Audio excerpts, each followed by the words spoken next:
Football പ്രേമികളുടെ കണ്ണും കാതും മനസ്സും എല്ലാം മെസ്സിയെ വരവേൽക്കാൻ തയ്യാറെടുത്ത് കഴിഞ്ഞു. റിപ്പോർട്ടർ ബ്രോഡ്കാസ്റ്റിംഗ് കമ്പനി MD ആൻഡ്രോ അഗസ്റ്റിൻ തന്നെ നമ്മോടൊപ്പം ഇപ്പോൾ തത്സമയം ചേരുകയാണ്. ശ്രീ ആൻഡ്രോ അഗസ്റ്റിൻ, ഗുഡ് ഈവനിങ്. ഈ പ്രൊജക്ട് വീഡിയോ കാണുമ്പോൾ തന്നെ നമുക്ക് മനസ്സിലാകും ചില്ലറ കളികളല്ല, വമ്പൻ കളികളാണല്ലേ?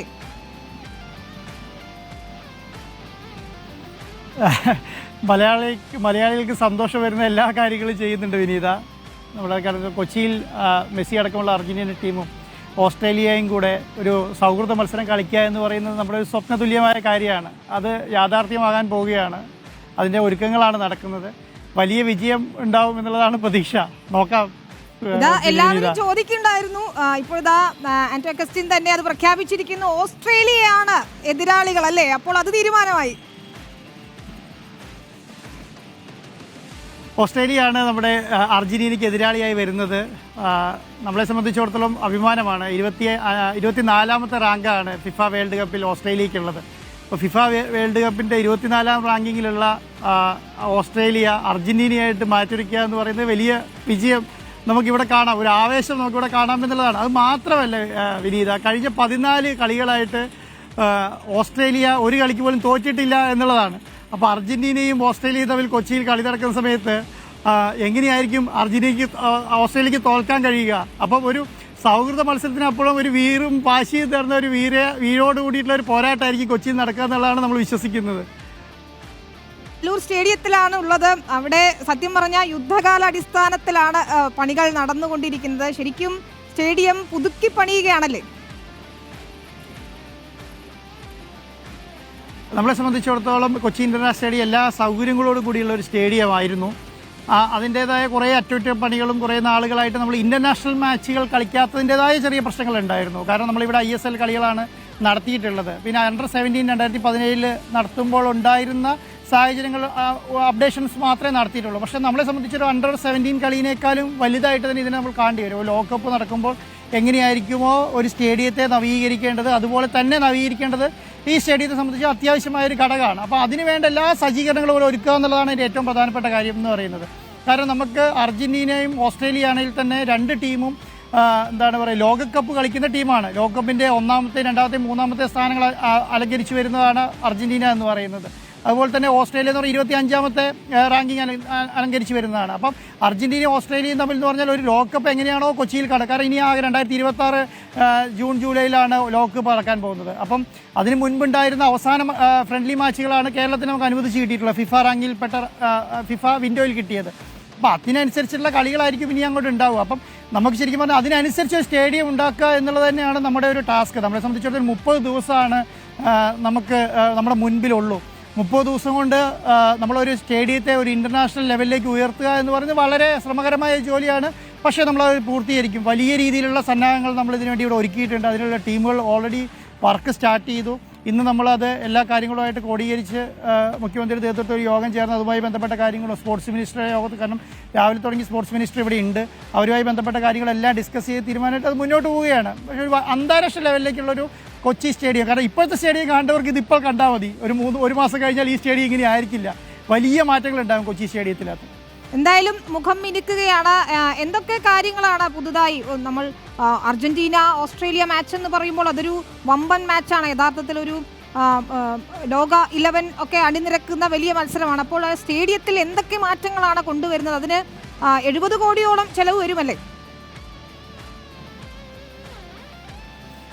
വലിയ മുതൽ മുടക്കുണ്ട് വിനീത. കാരണം നമ്മളെ സംബന്ധിച്ചിടത്തോളം ഒരു ഇൻ്റർനാഷണൽ സ്റ്റേഡിയം എങ്ങനെ പണിയാം എന്നുള്ളതിൻ്റെ എല്ലാവിധ പ്രിക്കോഷൻസും നമ്മളിവിടെ വേണം എന്നുള്ളതാണ്. അപ്പോൾ അതിന് വേണ്ട കാര്യങ്ങൾ മുഴുവൻ ചെയ്യണം എന്നുള്ളതാണ്. ഇപ്പം നമ്മൾ ഫ്ലഡ് ലൈറ്റ് തുടക്കി എല്ലാ കാര്യങ്ങളും റീപ്ലേസ് ചെയ്യേണ്ടതായിട്ടുണ്ട്. കാരണം ഇന്നത്തെ ഒരു രീതിയിലുള്ള ഫ്ലഡ് ലൈറ്റ് അല്ല നമുക്ക് സത്യം പറയുകയാണെങ്കിൽ കലൂർ ഇൻ്റർനാഷണൽ സ്റ്റേഡിയത്തിലുള്ളത്. അപ്പം ലൈറ്റ് തുടങ്ങി, എന്താ പറയുക, സീറ്റ് തുടങ്ങി, പിച്ച് തുടങ്ങി, സ്ട്രെങ്തനിങ് വർക്കുകൾ, അതുപോലെ തന്നെ പവലിയൻ്റെ വർക്കുകൾ, അതുപോലെ തന്നെ VIP എൻട്രികൾ, VIP പിന്നെ എന്താണ് ഏരിയ, ഹോസ്പിറ്റാലിറ്റി, അങ്ങനെ അതുപോലെയുള്ള VIP ലോഞ്ചുകൾ, അതുപോലെ സാധാരണക്കാരായ ആൾക്കാർക്ക് ഒരു ബുദ്ധിമുട്ടുമില്ലാതെ എൻട്രി കണ്ട് എന്താണ് ഈ പറയുന്ന കളി കണ്ട് തിരിച്ചു പോകാൻ വേണ്ട എല്ലാവിധ സംവിധാനങ്ങൾ, അതുപോലെ ഇവാക്യുവേഷൻ പ്ലാനിന് വേണ്ട കാര്യങ്ങൾ, പാർക്കിങ്ങിന് വേണ്ട കാര്യങ്ങൾ.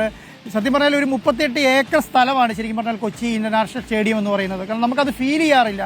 38 ഏക്കർ സ്ഥലം നമ്മൾ ഇതുള്ളതാണ് കൊച്ചി ഇൻ്റർനാഷണൽ സ്റ്റേഡിയം എന്നുള്ളത്. പക്ഷേ 38 ഏക്കറും നമ്മൾക്ക് ഈ പറയുന്ന ഇൻ്റർനാഷണൽ മാച്ചിലേക്ക് വേണ്ടി വരും എന്നുള്ളതാണ് നമ്മളെ സംബന്ധിച്ചിടത്തോളം മനസ്സിലാക്കുന്നത്. അപ്പോൾ അതിനനുസരിച്ചിട്ടുള്ള എൻ്റെ ഈ പറയുന്ന 38 ഏക്കർ സ്റ്റേഡിയം ഒരു ഇൻ്റർനാഷണൽ സ്റ്റേഡിയമായി ഉയർത്തുക എന്ന് പറയുന്നതാണ് ഈ 30 ദിവസം ഒരു ശ്രമകരമായ പണി. അപ്പോൾ അതുമായി ബന്ധപ്പെട്ട് എല്ലാ എഞ്ചിനീയേഴ്സും അതാണ് ചെയ്തുകൊണ്ടിരിക്കുന്നത്. ഇപ്പോൾ അതിൻ്റെ പ്ലാനും കാര്യങ്ങളെല്ലാം ഓൾമോസ്റ്റ് കംപ്ലീറ്റ് ആയിട്ടുണ്ട്.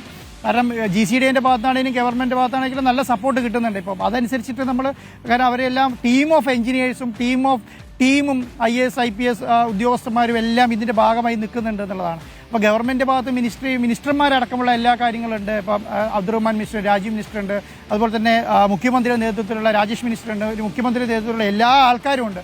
അപ്പോൾ അവരെല്ലാവരും ഒറ്റക്കെട്ടായി നിൽക്കുക എന്നുള്ളതാണ്. അപ്പോൾ ഞാനിപ്പം ഒരു കാര്യം പറഞ്ഞപ്പോൾ വാട്ടർ സപ്ലൈക്ക് നമുക്ക് പ്രശ്നമായിരുന്നു. അപ്പോൾ തന്നെ റോഷിയസ് മിനിസ്റ്ററുമായി ബന്ധപ്പെട്ടപ്പോൾ അതുമായി ബന്ധപ്പെട്ട കാര്യങ്ങൾ നടക്കുന്നു എന്നുള്ളത്. അപ്പം എല്ലാ കാര്യങ്ങളും ഒരു 30 ദിവസത്തിൽ ക്രോഡീകരിക്കുക എന്ന് പറയുന്നതാണ് മിനിസ്റ്ററുടെ നേതൃത്വത്തിൽ തന്നെ നടത്തുന്നുണ്ട്, സ്പോർട്സ് മിനിസ്റ്ററുടെ നേതൃത്വത്തിൽ തന്നെ നടത്തുന്നുണ്ട്. അപ്പം നമ്മളെ സംബന്ധിച്ചിടത്തോളം ഇതുപോലൊരു സ്റ്റേഡിയം ഡെവലപ്പ് ചെയ്യുക എന്ന് പറയുന്നത് വലിയ കാര്യമാണ്. കാരണം നമ്മളൊരു സ്റ്റേഡിയം ഉണ്ട്, പക്ഷേ അത് നമ്മളതനുസരിച്ച് യൂട്ടിലൈസ് ചെയ്തിട്ടില്ല എന്നുള്ളതാണ്. അപ്പം ഇനി അങ്ങോട്ട് ഒരു ഇൻ്റർനാഷണൽ മാച്ച് നടക്കുകയാണെങ്കിൽ നമുക്ക് എങ്ങനെ യൂസ് ചെയ്യാൻ പറ്റും, അതെങ്ങനെ നമുക്ക് ഉപയോഗിക്കേണ്ടി വരും എന്നുള്ള കാര്യങ്ങളൊക്കെ മനസ്സിലാക്കി അതിനനുസരിച്ച് ഉപയോഗിക്കുക എന്നുള്ളതാണ് നമ്മൾ ചെയ്യേണ്ടത്. അപ്പം ഇനി അടുത്ത കാലങ്ങളിലെല്ലാം നമുക്ക് ഇൻ്റർനാഷണൽ മാച്ച്, ഞാൻ വിചാരിക്കുന്നത് ഈ മാച്ച് കഴിയുന്നതോ അവസാനിക്കുന്നതോടുകൂടി ഇനിയുള്ള ഈ ഫിഫ വിൻഡോ ഫ്രണ്ട്ലി മാച്ചുകൾ കേരളത്തിലേക്ക് ആകർഷിക്കപ്പെടും. അത് വലിയ വിജയമായിരിക്കും എന്നുള്ളതാണ്. അപ്പം ശരിക്കും പറഞ്ഞാൽ കേരള സ്പോർട്സ് ചരിത്രത്തിൻ്റെ മാറ്റം ചിലപ്പം ഈ മെസ്സിയോട് വരവരോട് കൂടി ഉണ്ടാവും, അല്ലെങ്കിൽ അർജന്റീനയും ഓസ്ട്രേലിയ തമ്മിലുള്ള മാച്ചിനോട് കൂടി ഉണ്ടാവും. ഞാൻ ഇനി ഈ മെസ്സി എന്നുള്ള അർത്ഥത്തിൽ പറയുന്നതിൽ അർത്ഥമില്ല. കാരണം ഇനി അതെന്താണ്, ഇനി വരേണ്ടത് അർജന്റീന ഓസ്ട്രേലിയ ഫ്രണ്ട്ലി മാച്ചാണ്. അതിൻ്റെ ഓസ്ട്രേലിയയുടെ അർജന്റീനയുടെ നായകൻ മെസ്സിയാണ് എന്നുള്ളതാണ്. അപ്പോൾ അർജന്റീനയുടെ A ടീമാണ് കളിക്കാൻ വരുന്നത്. മെസ്സി അടങ്ങുന്ന ക്യാപ്റ്റനായിട്ട് A ടീമാണ് വരുന്നത്, ഓസ്ട്രേലിയ ടീമുമാണ്. അപ്പോൾ ഇനി നമുക്ക് രണ്ടുപേരും നമ്മളെ സംബന്ധിച്ച് തുല്യരാണ്. അപ്പോൾ ഒരു മാച്ചിനെ അങ്ങനെയാണല്ലോ നമ്മൾ തുല്യ ശക്തികൾ ഏറ്റുമുട്ടുക എന്നുള്ള നിലയിലേക്ക് ഒരു മാച്ചിനെ കാണുക എന്നുള്ളതാണ്. അപ്പോൾ കേരളത്തെ സംബന്ധിച്ചിടത്തോളം വലിയ അഭിമാനത്തിൻ്റെ നിമിഷവും കൂടിയാണ്. കേരളത്തെ സംബന്ധിച്ചിടത്തോളം അഭിമാന നിമിഷമാണ്. ഇന്ത്യയിൽ ആദ്യമായിട്ടാണ് ഒരു ഫ്രണ്ട്ലി മാച്ച് നടക്കുന്നത്. ആ ഫ്രണ്ട്ലി മാച്ച് കേരളത്തിൽ നടക്കുന്നു. അതിന് വേണ്ട കാര്യങ്ങൾ മുഴുവൻ ക്രോഡീകരിക്കാൻ റിപ്പോർട്ടർ TVക്ക് കഴിയുന്നുണ്ട് എന്നുള്ളതിൽ അഭിമാനിക്കാം എന്നുള്ളതാണ് ഞാനിപ്പോൾ കാണുന്നത്. വിനീത, തീർച്ചയായും ഒരു നിമിഷം തുടരണം. എന്തായിരിക്കും ഈ സ്റ്റേഡിയത്തിൽ ഇപ്പോൾ നിൽക്കുന്ന ശ്രീ ആൻഡോ അഗസ്റ്റിൻ നിൽക്കുന്ന സ്റ്റേഡിയം ആയിരിക്കില്ല ഇനി 30 ദിവസത്തിന് ശേഷം കാണാൻ പോകുന്നതെന്നാണ് അദ്ദേഹം പറഞ്ഞത്. അതെങ്ങനെയായിരിക്കും എന്നും നമുക്ക് കണ്ടുവന്നാലോ.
എങ്ങനെയായിരിക്കും 30 ദിവസത്തിന് ശേഷം കലൂർ ഇന്റർനാഷണൽ സ്റ്റേഡിയം എന്നത് ഞങ്ങളുടെ AR/VR ഗ്രാഫിക്സ് ടീമിലെ ഉമേഷ് തയ്യാറാക്കിയ വീഡിയോ ആണത്. ഇതാ ഇങ്ങനെ ഇരിക്കും എന്ന് തന്നെ നമ്മൾ പറയണം. ശ്രീ ആൻഡോ അഗസ്റ്റിൻ, ഇംഗ്ലീഷ് പ്രീമിയർ ലീഗിലും വേൾഡ് കപ്പിലൊക്കെയാണ് നമ്മൾ ഇത്തരം സ്റ്റേഡിയങ്ങൾ കണ്ടിട്ടുള്ളത്.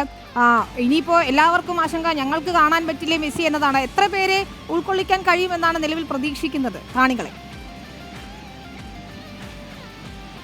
50,000-ത്തിലധികം, എനിക്ക് തോന്നുന്നു 58,000-ത്തിലധികം സീറ്റിംഗ് കപ്പാസിറ്റിയുടെ സ്റ്റേഡിയമാണ് നമ്മുടെ കൊച്ചി ഇൻ്റർനാഷണൽ സ്റ്റേഡിയം. ഇതിൻ്റെ 50,000 സ്റ്റേഡിയം കപ്പാസിറ്റി നമുക്ക് ചെയ്യാൻ പറ്റുമോ എന്നുള്ളതാണ് വിശദീകരണം ഇപ്പോൾ നോക്കിക്കൊണ്ടിരിക്കുന്നത്. 50,000-ത്തിലേക്ക് എത്തിക്കാൻ കഴിയുമെന്നുള്ളതാണ്. കാരണം അങ്ങനെയുള്ള പ്രശ്നങ്ങളൊന്നും ഇപ്പോൾ സ്റ്റേഡിയത്തിലില്ല. അതിന് വേണ്ട പ്രശ്നങ്ങൾ എല്ലാ പരിഹാര സംവിധാനങ്ങളും ചെയ്യുന്നുണ്ട്. അപ്പം ഒരു രീതിയിലുള്ള ആശങ്കപ്പെടേണ്ട സാഹചര്യം ഇല്ലാതെ തന്നെ നമുക്ക് 50,000-ത്തിലധികം ആൾക്കാരെ പങ്കെടുപ്പിക്കാം. 50,000 എങ്കിലും ഈസിയായി തന്നെ പങ്കെടുപ്പിക്കാൻ പറ്റും എന്നുള്ളതാണ് ഇപ്പോൾ നമ്മൾ പ്രതീക്ഷിക്കുന്നത്. ഇതാ നമ്മൾ മെസ്സിയെക്കുറിച്ച് പറഞ്ഞു തുടങ്ങുമ്പോൾ തന്നെ ആളുകൾ ടിക്കറ്റ് തരുമോ, ഞങ്ങൾക്ക് ഫ്രീ ടിക്കറ്റ് തരുമോ, എങ്ങനെയാണ് ടിക്കറ്റ് എടുക്കേണ്ടത്? ഒരു പ്രേക്ഷകൻ പറയുന്നുണ്ട്, കൊച്ചിയിലുള്ള എൻ്റെ മകൻ ലോൺ എടുത്തിട്ട് മെസ്സിയെ കാണാൻ പോകുമോ എന്നൊക്കെയാണ് പറയുന്നത്. ലോൺ എടുക്കേണ്ടി വരുമോ? അടുത്തിടെ ചില പ്രചാരണങ്ങളൊക്കെ അങ്ങനെയായിരുന്നു. ടിക്കറ്റ് നിരക്കുകൾ എങ്ങനെയാണ് ടിക്കറ്റ് കിട്ടുക, അക്കാര്യങ്ങളിലൊക്കെ ഒരു തീരുമാനമായിട്ടുണ്ടോ ഇപ്പോൾ? വിനീത, നമ്മൾ ടിക്കറ്റ് റേറ്റിനെ കുറിച്ചിട്ട് ഒരു ധാരണ ഇതുവരെ പുറത്തു വിട്ടിട്ടില്ല. നമ്മൾ പറയുന്നതൊന്നും അല്ല പുറത്ത് വന്നിട്ടുള്ളത്. നമ്മൾ അങ്ങനെ പറഞ്ഞിട്ടുമില്ല. എനിക്ക് തോന്നുന്നു 50 ലക്ഷത്തിൻ്റെ ടിക്കറ്റും 1 കോടിയുടെ ടിക്കറ്റും ഒക്കെ പറയുന്നുണ്ട്. പക്ഷേ അങ്ങനെയൊന്നും നമ്മൾ ഇതുവരെ ധാരണയിൽ എത്തിയിട്ടില്ല. നമ്മൾ ഒരാഴ്ചയ്ക്കുള്ളിൽ ടിക്കറ്റ് റേറ്റ് പുറത്തു വിടും എന്നുള്ളതാണ്. പക്ഷേ കേരളത്തിലെ എല്ലാവർക്കും കാണാവുന്ന രീതിയിലുള്ള ഒരു ടിക്കറ്റ് ചാർജ് ആയിരിക്കും. കാരണം നമ്മൾ ബൈയിങ് കപ്പാസിറ്റി ഉള്ള ആൾക്കാരാണ്, കേരളത്തിലെല്ലാവരും തന്നെയാണ്. അപ്പം നമുക്ക് വളരെ കുറഞ്ഞ ആൾക്കാർക്കാണ് നമുക്ക് കപ്പാസിറ്റി കുറവുള്ളത്. അപ്പം നമുക്ക് അതിനനുസരിച്ചുള്ള അഫോർഡബിളായ ടിക്കറ്റ് സംവിധാനം തന്നെയാണ് നമ്മൾ ചെയ്തിട്ടുണ്ടാവുക. അതനുസരിച്ചിട്ടാണ് നമ്മൾ ചെയ്യുകയും ചെയ്യുക.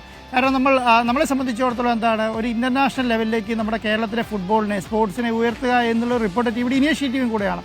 അപ്പം റിപ്പോർട്ടർ ടി വി മുതൽ മുടക്കുന്ന പണം തിരിച്ചു കിട്ടുക എന്നുള്ളതിനേക്കാൾ അപ്പുറം ഇതിൽ നിന്നൊരു ലാഭം കൊയ്യുക എന്നുള്ളൊരു മൈൻഡ് സെറ്റോട് കൂടിയിട്ടല്ല റിപ്പോർട്ടർ ടി വി ഇതിലേക്ക് ഇറങ്ങി തിരിച്ചിട്ടുള്ളത്.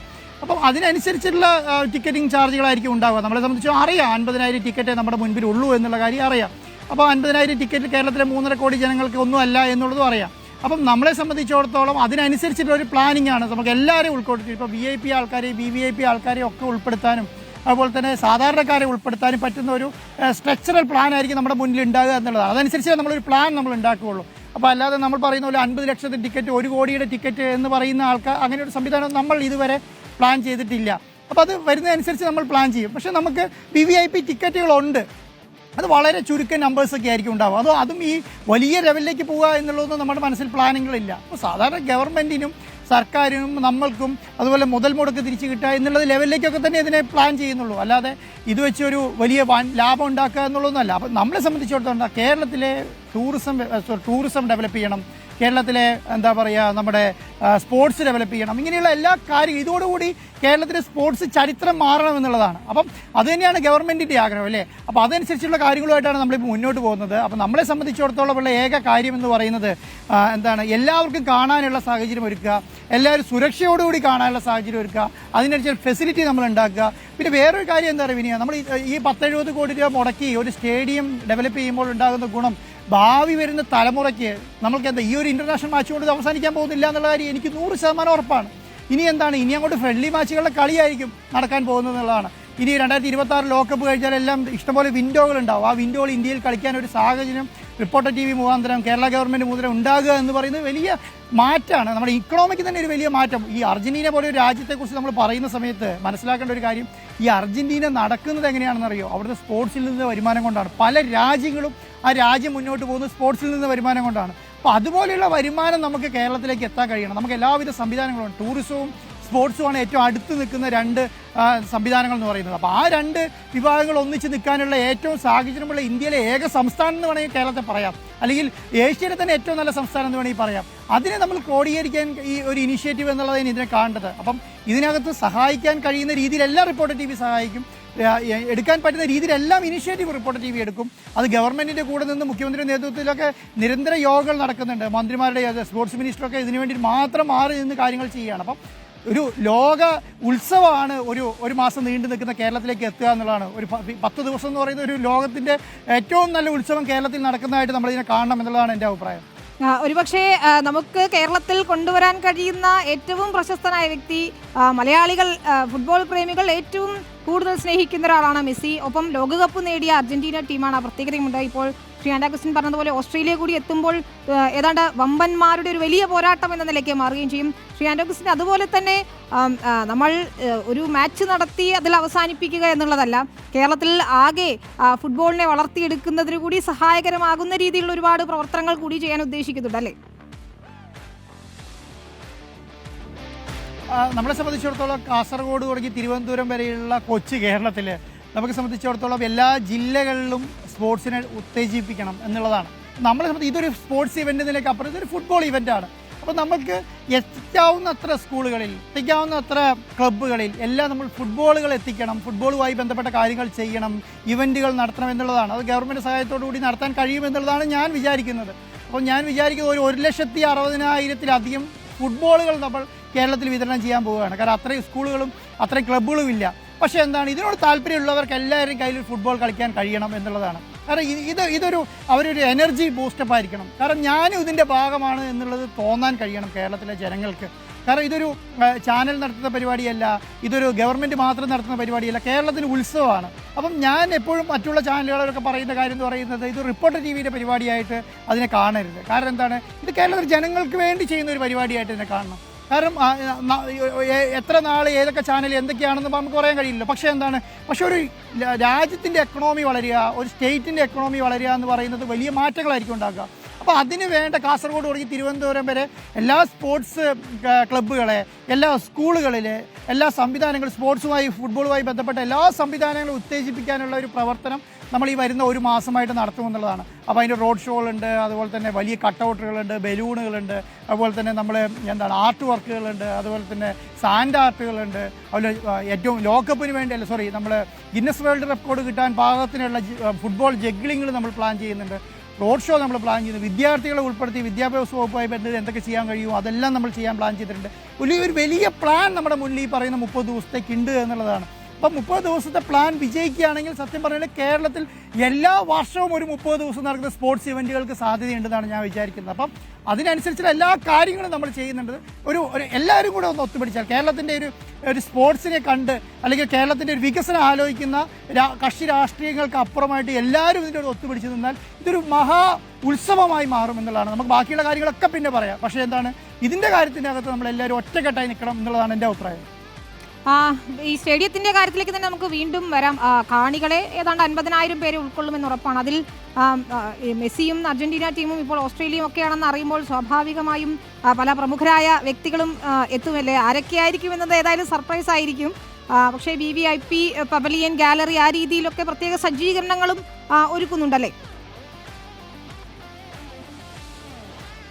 വിദേശ രാജ്യങ്ങളിൽ നിന്നുള്ള രാജകുടുംബ അംഗങ്ങൾ, അതുപോലെ തന്നെ കേരളത്തിലും ഇന്ത്യയിലും ഉള്ള വ്യവസായ പ്രമുഖർ, അതുപോലെയുള്ള മറ്റുള്ള കേന്ദ്രമന്ത്രിമാർ, അതുപോലെ ഏറ്റവും പ്രധാനപ്പെട്ട ആൾ തുടങ്ങി നമ്മളിപ്പോൾ പ്രധാനമന്ത്രി തുടങ്ങി എല്ലാവരും നമ്മൾക്ക് ഈ പരിപാടി പങ്കെടുക്കാവുന്ന ആൾക്കാരാണ്. അപ്പോൾ അതിൻ്റെ ലിസ്റ്റ് ഞാനായിട്ട് പറയുന്നതിൽ അർത്ഥമില്ല. പക്ഷേ എന്താണ്, നമ്മളെ സംബന്ധിച്ചിടത്തോളം ഏത് ലോക നേതാവിന് വരെ ഒരു ഫ്രണ്ട്ലി മാച്ചിനെ കൈകാര്യം ചെയ്യുക എന്നുള്ളതാണ് നമ്മൾ മനസ്സിലാക്കേണ്ട ഒരു കാര്യം.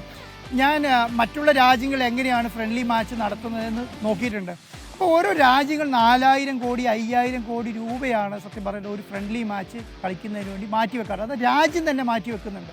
നമ്മളെ സംബന്ധിച്ചിടത്തോളം അത്ര ഫിനാൻഷ്യൽ ബാക്കപ്പുള്ള സംവിധാനങ്ങൾ നമ്മുടെ കയ്യിലില്ല. കാരണം നമ്മൾ ജനങ്ങളുടെ നികുതി പണം കൊണ്ട് മുന്നോട്ട് പോകുന്ന സംസ്ഥാനങ്ങളാണ്. അപ്പോൾ അത്രയും പൈസ നമുക്ക് ഉണ്ടാക്കാൻ പറ്റും. പക്ഷേ എന്നാൽ പല രാജ്യങ്ങളും ഈ സ്പോർട്സിന് വേണ്ടി 10-4,000 ഒരു ഫ്രണ്ട്ലി മാച്ച് ഒരു രാജ്യം മാറ്റി വെക്കും 4,000 കോടി രൂപയൊക്കെയാണ്.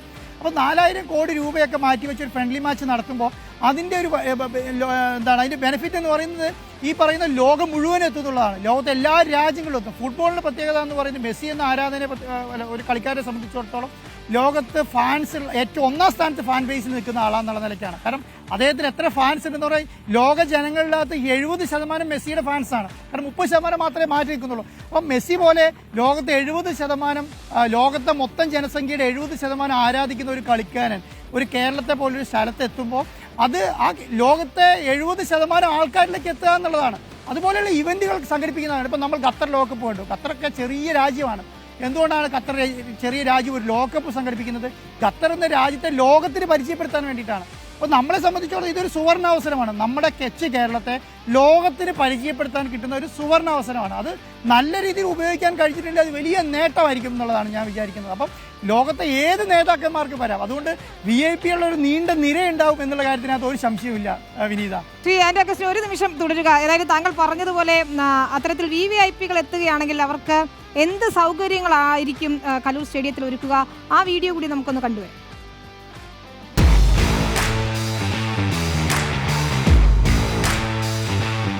The world football champions arrive on Kerala soil and reporter Saga unveils an international class experience for our VVIP guests. From a warm airport reception with luxury transfers to a grand red carpet welcome, every detail is crafted with grace and sophistication. Inside the exclusive VVIP lounge, 5-star hospitality, premium amenities, panoramic views, and seamless assistance from dedicated hostesses create an unforgettable experience of privilege and prestige.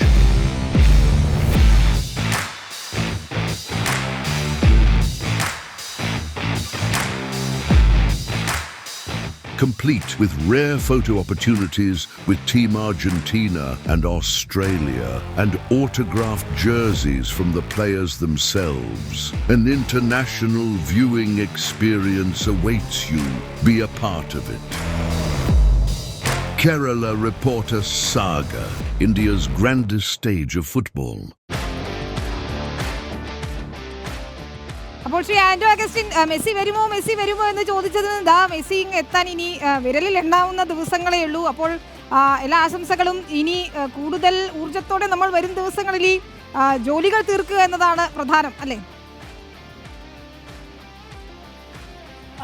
വിനീത, നമ്മുടെ കൂടെ reporter TVയുടെ കൂടെ ഗോകുലം ഗ്രൂപ്പും കൂടിയാണ് ശരിക്കും പറഞ്ഞിട്ടുണ്ടെങ്കിൽ നമ്മുടെ ഒരു സപ്പോർട്ടായിട്ട് ഉള്ളത്. അപ്പം ഗോപാലേട്ടൻ്റെ കൂടെ നമ്മൾ ഞാൻ കുറേ നാളുകളായി ബിസിനസ് ചെയ്ത ഒരാളാണ്. അപ്പോൾ ഗോകുലവും നമ്മൾ കൂടി ഒരു വലിയ മാറ്റം സത്യം പറഞ്ഞിട്ടുണ്ടെങ്കിൽ കേരളത്തിലേക്ക് വരുത്തണം ഈ ഫുട്ബോളിൽ എന്നുള്ളതാണ് നമ്മുടെ ഉദ്ദേശം. അപ്പം ഞാൻ പറഞ്ഞത് ഗോപാലേട്ടനോട് സംസാരിച്ച സമയത്ത് എല്ലാ കാലത്തും മെസ്സി വരുമോ എന്ന് ചോദിച്ചു നമ്മളെ വിനീത ഇപ്പം മെസ്സി വരുമോ ഇല്ലയോ എന്നുള്ള കാര്യം ചോദിച്ചപ്പോൾ മനസ്സിലായ ഒരു കാര്യം പറയുന്നത് മെസ്സി വരില്ല എന്ന് വരുന്ന സ്റ്റേജിൻ്റെ അകത്ത് കുറച്ച് ആൾക്കാരെ നമ്മുടെ കൂടെ സപ്പോർട്ട് ഉണ്ടാവുള്ളൂ. അതിൽ നിന്ന ഒരാൾ ഗോപാലേട്ടനാണ്. അപ്പം ഗോപാലേട്ടനെ പോലെ ഒരാൾ ഗോകുലും കൂടെ നമ്മുടെ കൂടെ ഇതിൻ്റെ പാർട്ടാണ്. അപ്പം അതുകൂടെ കൂടി നോക്കുമ്പോൾ എല്ലാവരും നമ്മളെ എന്താണ് പറയുന്നത്, മെസ്സി വരില്ല എന്ന് പറഞ്ഞ് നമ്മളെ കളിയാക്കാനും മോശക്കാരാക്കാനും മിനിസ്റ്റർ ചെയ്ത് നമ്മളെയൊക്കെ മോശക്കാരാക്കാൻ തുടങ്ങുമ്പോൾ നമ്മൾ പറയുന്ന ഒരു കാര്യം എന്ന് പറയുന്നത് എന്തായാലും മെസ്സി വരും, മെസ്സി വരാതിരിക്കില്ല. നമ്മൾ ഓൾറെഡി എഗ്രിമെൻറ്റ് വെച്ചതാണ്, നമ്മളായിട്ട് മുന്നോട്ട് പോവുകയാണ്. അപ്പോൾ എന്തായാലും മെസ്സി വരും എന്നുള്ള നിലയ്ക്കാണ് നമ്മൾ അന്നും എടുത്ത ഡിസിഷൻ എന്ന് പറയുന്നത്. അപ്പോൾ നമ്മളെ സംബന്ധിച്ചിടത്തോളം ഒരു വലിയ മാറ്റമാണ് കൊച്ചി അന്താരാഷ്ട്ര സ്റ്റേഡിയത്തിന് വരാൻ പോകുന്നത്. ആ മാറ്റം നമ്മൾ ഉൾക്കൊണ്ട് മുന്നോട്ട് പോകുക എന്നുള്ള അതിന് എന്തൊക്കെ മുൻകരുതൽ നമ്മൾ എടുക്കണോ ആ മുൻകരുതൽ നമ്മൾ എടുക്കുക. അപ്പോൾ ഇനി വരില്ല എന്നുള്ളൊരു ചർച്ച വേണ്ട. മെസ്സി വരും, മെസ്സി കളിക്കും. മെസ്സിൻ്റെ കൂടെ എന്തായാലും വലിയ പാട്ടുകാരും ഒക്കെ ഉണ്ട് കേട്ടോ. നമ്മൾ കേരളത്തിൽ ഇന്നേ വരെ കാണാത്ത, സൗത്ത് ഇന്ത്യയിൽ കാണാത്ത, ഇന്ത്യയിൽ ഇന്നേ വരെ പാടാത്ത ആൾക്കാരൊക്കെ വരുന്നുണ്ട് കേട്ടോ. അതൊക്കെ വലിയ ഇവൻ്റാണ്. അപ്പം ഫുട്ബോൾ കളീനെ മാത്രമായിട്ട് ഇതിനെ കാണണ്ട. ഫുട്ബോൾ കളിക്ക് മുൻപ് ഒരു ലോകകപ്പിൻ്റെ ഇനാഗുറേഷൻ എങ്ങനെയാണോ നടക്കുന്നത് അതുപോലെ ഒരു വലിയ ഇനാഗുറേഷനും കൂടെ നടക്കും.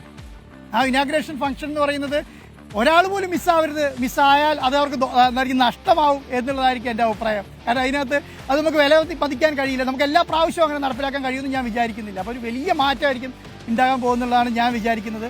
അപ്പോൾ നമുക്ക് ഒരു ആഘോഷമായിട്ട് ഇതിനെ കാണുക എന്നുള്ളതാണ്, അങ്ങനെ തന്നെ കാണുകയും വേണം എന്നുള്ളതാണ് എൻ്റെ അഭിപ്രായം. ശരി, എന്തൊക്കെയാണ് സർപ്രൈസുകൾ എന്ന് ശ്രീ ആൻഡോ അഗസ്റ്റിൻ പറയുന്നില്ല. പക്ഷേ എന്തായാലും വമ്പൻ കളികൾ തന്നെയാണ് കാണാൻ പോകുന്നത്. വളരെയധികം നന്ദി ശ്രീ ആൻഡോ അഗസ്റ്റിൻ, റിപ്പോർട്ടർ TV MD ആണ്. എങ്ങനെയാണ് കലൂർ അന്താരാഷ്ട്ര സ്റ്റേഡിയം ഓസ്ട്രേലിയ അർജന്റീന മാച്ചിനായി ഒരുക്കുന്നത് എന്ന് വിശദമായി തന്നെ നമ്മളോട് പറഞ്ഞതൊപ്പം ലോകത്തിൻ്റെ കായിക ഭൂപടത്തിൽ കേരളത്തെയും അടയാളപ്പെടുത്താൻ പോകുന്നതായിരിക്കും ഈ മാച്ച് എന്ന കാര്യത്തിൽ യാതൊരു സംശയവുമില്ല. പ്രിയപ്പെട്ട പ്രേക്ഷകർക്ക് ഓരോരുത്തർക്കും മെസ്സിയെ കാണാൻ അവസരമുണ്ടാകും, കളി കാണാൻ അവസരമുണ്ട്. അതല്ലാതെ മറ്റ് ഇവൻറ്റുകൾ മെസ്സിയെ കാണാനും ഒക്കെ ഒരുക്കുന്നുമുണ്ട്.